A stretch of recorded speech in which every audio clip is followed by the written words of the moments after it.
Now we are moving to the last speaker, our very own Vice President South Africa, Dr. Mavis Kolobe. And so we are going to learn at this level a more practical applications of business macroeconomics for accumulation of intergenerational wealth in Africa.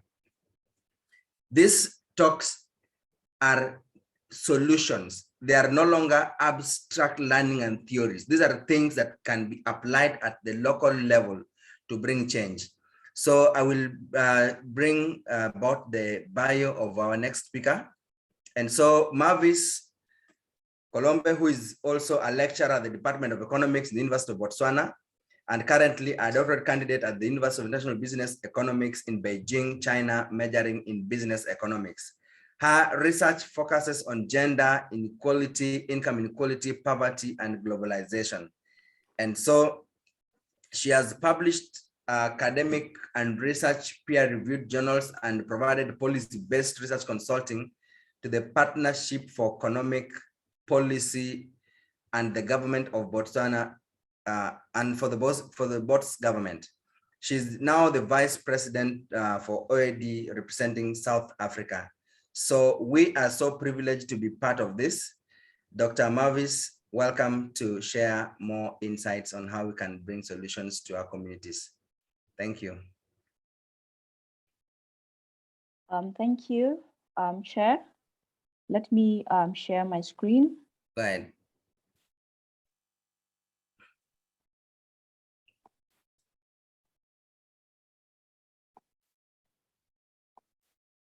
Before I start my discussion, I'd like to say there were a few modifications to the topic.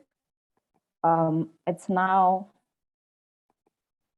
economic growth, FDI, and intergenerational wealth in Africa. It's still in line with what you shared earlier. To start my discussion, I'm going to start by discussing economic growth and intergenerational wealth in Africa. It's no secret, economic growth is one of those key factors that we need when we talk of intergenerational wealth.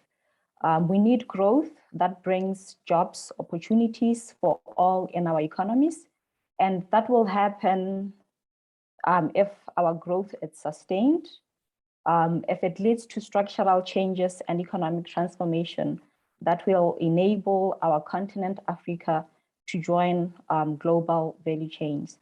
At this point, I want to emphasize that intergenerational wealth is not just about economic growth, but growth has to be inclusive, meaning it should not leave other people out in our economies.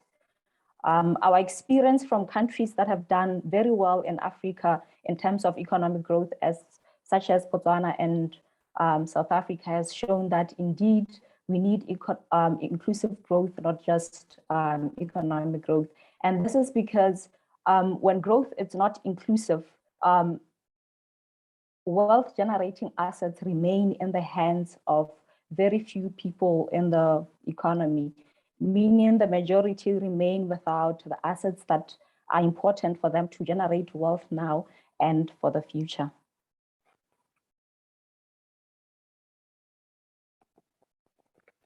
So what are those operational opportunities for growth to be inclusive and for growth to lead to intergenerational wealth in Africa? First, the most important is education and skills development.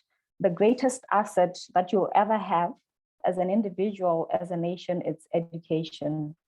Education in early years is the greatest equalizer in later years. And like I said before, it's the key to inclusive growth and generational wealth. It's a sad reality. In Africa, we still have some countries that do not provide free basic education. And yes, we also have some countries which are doing very well in terms of education, like Rwanda. There's need to increase the supply of skilled workers. There's also need to strengthen technical and vocational training linked to specific needs in the labor market. Skills mismatch remains one of the greatest problems that we have in this continent. Our education continues to fail to equip us with the right skills that we need to engage in productive economic activities, to generate income and build wealth in the future. So it's very important that as a continent, we start to invest more in education. We need more in terms of infrastructure.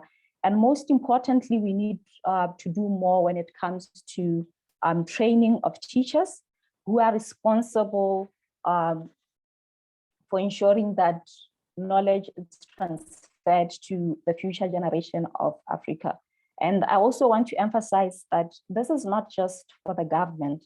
This is something that all of us have to do. Africa, it's known for one, its population, two, for the spirit of togetherness. We always come together and do everything together. So I'm here saying, as Africans, we need to come together, pool our resources for education. And yes, it's possible. Yes, it has been done before. I'm going to give an example that I know. In 1982, when Botswana was one of the most poorest countries in Africa and the world, the then president suggested that Botswana donate cows, donate whatever assets they had to build their university. And that's how the University of Botswana came into existence. Even today, the cow, the sorghum, it's embedded in its logo to remind us that together, when we pool our resources, we can do more. And this is not just about big things such as infrastructure. As individuals, you can always walk to the nearest school, donate books, donate shoes. You can even donate, you can even volunteer your time just to tutor those who are sitting for their exams. This makes a difference when you are less privileged. And this is what will help us as Africa make sure that our education is inclusive and we are able to ensure that all of us have access to good education and good resources. Secondly, it's important that we address the issue of gender inequality.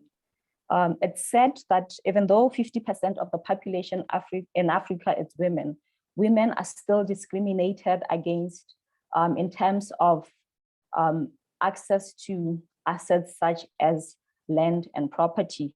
The statistics show that women own only about 10 to 20% of land in our continent and even in the developing world. Why is this a problem? This is a problem because we have seen a rise in female-headed households over the years. So by denying these women access to land, in fact, we are denying a significant portion of Africa's future the right to access to assets that will help them to generate wealth. There's a need for us as a continent. In fact, for this one, there's a need for us, like in the whole world, to increase opportunities for women and girls. This isn't just about making things equal for our women. It's about making things better and greater for all of us in the long run. We have an African proverb that says, a woman ties the nation on her back. This shows you the importance of women in our households, in our nations, and in the world. When we remove barriers for women and girls, something truly transformational happens. We unleash an engine for progress that can propel massive economic growth. It's an engine that can help more girls and boys survive and thrive. It's an engine that can make communities and countries in Africa safer, more stable, and more prosperous, leading to intergenerational wealth in our societies, in our nation, and in the world. The other important factor is infrastructure development. we still have so many needs in terms of infrastructure in our continent. And it's not just like, we're not just talking about any infrastructure, but we are talking of quality and durable infrastructure. On average, African countries invest about 4% of total GDP on infrastructure development, compared to about 14% in China. And this infrastructure we are talking about, it's not just infrastructure within your country, but also infrastructure across countries. An example of such infrastructure across countries, it's the Kazungula Bridge, which is a part of the Trans-African Highway Network and the North-South corridor link between SADC and COMESA free trade areas. This was officially opened in 2021, and there are so many stories that people are sharing, especially those in the informal sector, of how now it's easy for them to trade between Zambia and Botswana. You just wake up in the morning, you get whatever commodity that you have, you cross the border within an hour, you sell, you deliver your goods in Botswana, and you go back to Zambia in just a day. This is good for those who are in the informal sector. It's also good for our small entrepreneurs, and even good for the goods that are moving from the South to the Central and North Africa.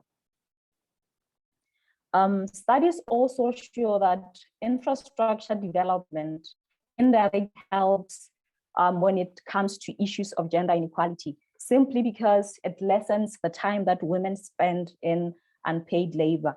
For example, when you have improved sanitation, it leads to improvement in health outcomes, consequently reducing time spent by women as caregivers.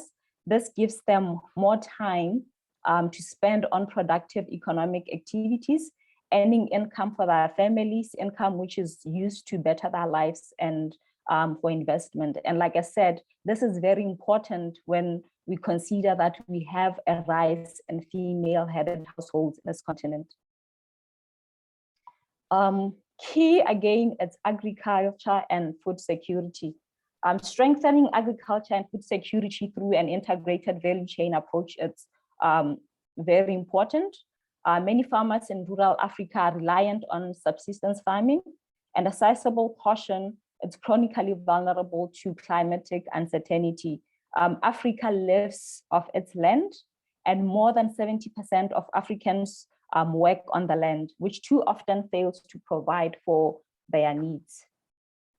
Inclusion and intergenerational wealth requires transformation in the agricultural sector to increase agricultural productivity, agricultural productivity and competitiveness. We need to invest in efficient machinery.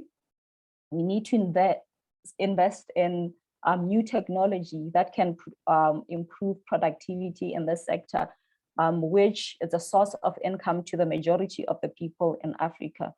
Secondly, we need to remove barriers on inputs such as fertilizers. This will help restrict food price volatility and reduce food insecurity. We need more platforms like the one that I have on the screen there that give farmers timely advice on local weather platforms, market prices, and new improved seed varieties that are available in the market. This is a platform that does not need Wi-Fi. With your simple cell phone that you have in the rural area, you can access all this information. Lastly, I'm going to discuss foreign direct investment and wealth integration and intergenerational wealth in Africa. It's no secret. Recently, FDI and international trade have been driving economic growth in our economies in Africa and in the world. FDI provides capital for firms, it provides source of revenue for government. I'll just rush through the following 2 points. Why we have been successful in attracting FDI. One, it's because Africa is one of the most profitable regions in the world. Profitable since we have the resources, we have the human capital, and some will also argue that our labor is cheaper. So I have a table there that shows you that indeed we are one of the profitable regions in Asia. In fact, we are the second after Asia. Secondly, we've been able to attract FDI because Africa has a growing youthful population amidst an aging population in most other regions, which constitutes a formidable market. And most importantly, it's our attitude towards work and life. Our outlook on life and work is unparalleled to any in the world. With the exception of a few countries in Africa, even our work ethic is very good. And this is an asset that has been able to attract FDI in this region. So how do we ensure that this FDI translates into intergenerational wealth in Africa? First, we need policy reforms. Most of our policies that we have in terms of FDI and international trade, they only focus on attracting FDI in Africa. We need to restructure our policies that our policies are not just for attracting FDI, but also policies that focus on the impact of FDI such that it facilitates resource allocation towards the long run economic transformation, job creation, and inclusion. FDI is one of those things that are associated with income inequality. So we also have to be very careful when it comes to FDI, because it can also lead to disparities in our economies. That's why we should not just focus on attracting FDI, but also making sure that the FDI that we attract, it's inclusive.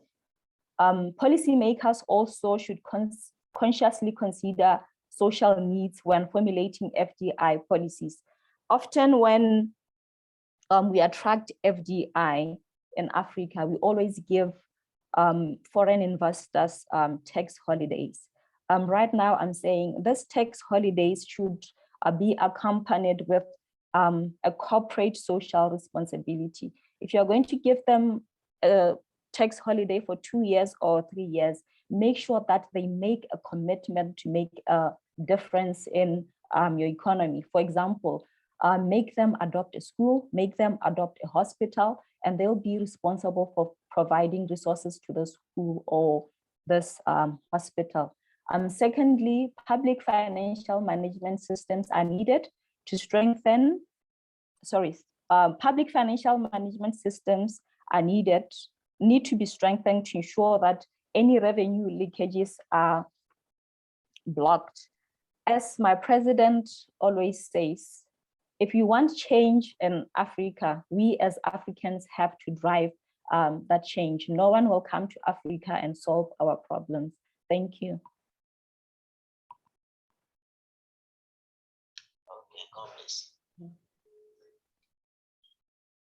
Okay, thank you very much, Mavis. Thank you so much for your presentation. It was very insightful and educative. We appreciate what you had to share with us. Thank you so very much. So we want to appreciate all our speakers. We had 6 speakers for today's event, and each one of them, they've come up with something for us. And I'm sure all the participants, we've gotten one thing or the other from either of them. So please, we are still encouraging us. You can, if you have questions for the speakers, please, you can post them to the chat box, and either of the speakers will get in contact with you for feedback.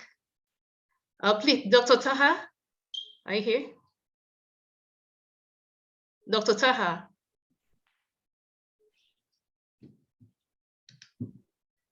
Please, can I be heard? Yes, we can hear you. Okay. Okay, so, okay, Dr. Ledger, yes, I can see you. We've come to the end of our session, and we'll need Dr. Taha for the closing remarks. Yes, so if he's not here, then I will close it from the Shahab. Okay, sir. Yeah. Please go ahead. Okay. Thank you very much. Ladies and gentlemen, it's my pleasure once again to appear before you and to say thank you very much for participating today. I'm reaching you from OAD office at Shanghai, China. And this is a very important day for the Organization of African Academic Doctors, where we have in your presence, and you are witnesses, that young Africans have decided to take the future in their hands.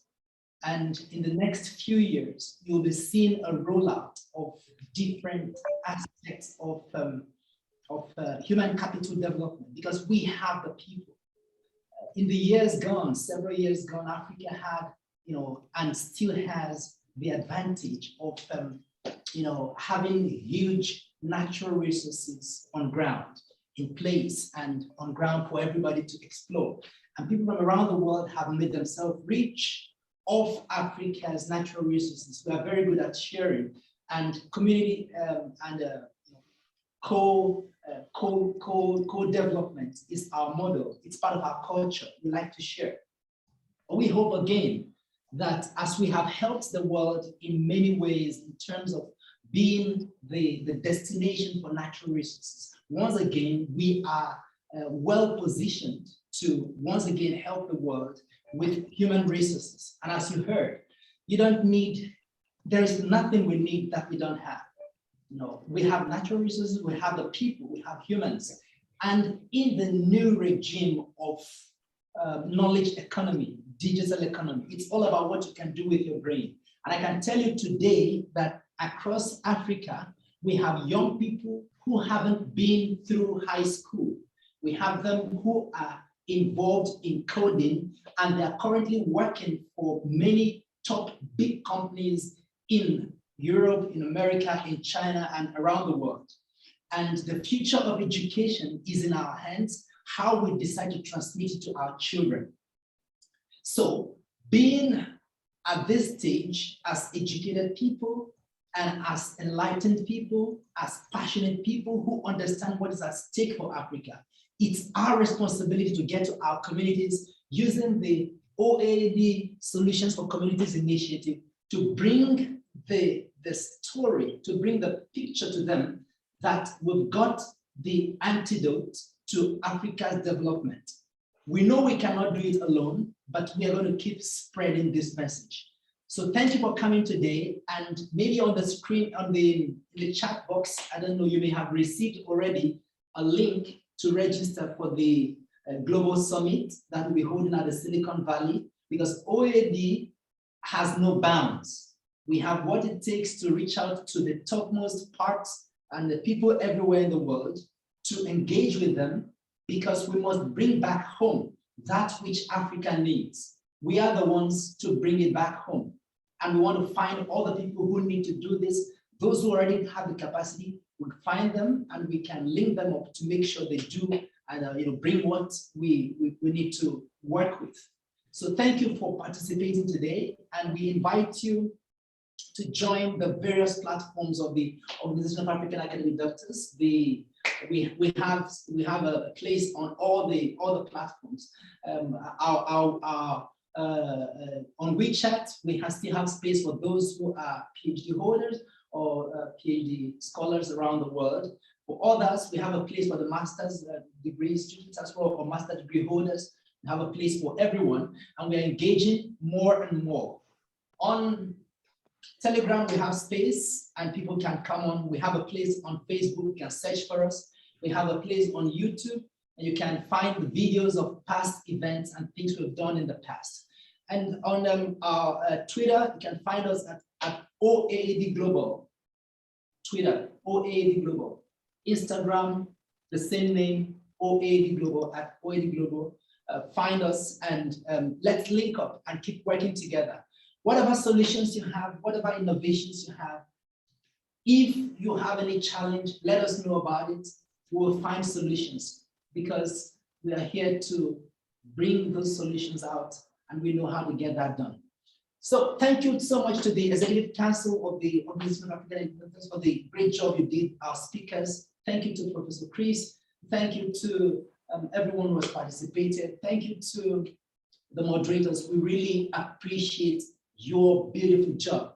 Let's keep working together to get things done as the years unfold. Once again, thank you and do have a wonderful time. Look forward to more invitations and participation in the events of the OAD. Thank you, Mr. President. Are we Exactly. taking pictures? Okay. Okay. Yeah, and maybe we can have the group photos, Victoria. Yes, sir. We are sure on it. Thank you so much, Mr. President. That was a great landing. Let's just So stand here please, down. Okay. sure, you're right in the middle. Just Okay. adjust a bit, yeah. So please, I would like to indulge us. You can open your videos. Let's see those beautiful faces from all around the globe. Oh, it is a huge virtual family. Thank you so much, Samuel from Republic of Cameroon. Before you're already wearing a smile, and that's so great. Malga, Dr. Yugi, I can cite you all the way. Please just try to smile. We know we've actually taken a bit of time, but just put on a smile like Dr. Babette. Thank you. Please pardon me because I think my video settings has some issues. So just pardon me, but we are on it. Okay. So heading on the second page, barely nobody has opened. Please, please, please just indulge us for the next few seconds and open your videos. And also try to wear a smile, a beautiful one at that. OAAD is working. Mr. President, stop smiling so much, Massa. I want to. Thank you, Solomon. We can see you. Thank you, Dr. Leonard. We can see you. Please, I'm on page 2 now. Please don't stop smiling. Oh. Dr. Jackson, can you hear my smile? Yeah, I can Please open your video. We can't see you. You don't see it. Yeah. I just tried. I don't know what's happening over here. My video is not really working. Oh, I guess it's my connection. I know me. that kind of excuse, please, Dr. Victoria. I know that kind of excuse. Just put the video on. Put the video on. It's actually opened. I think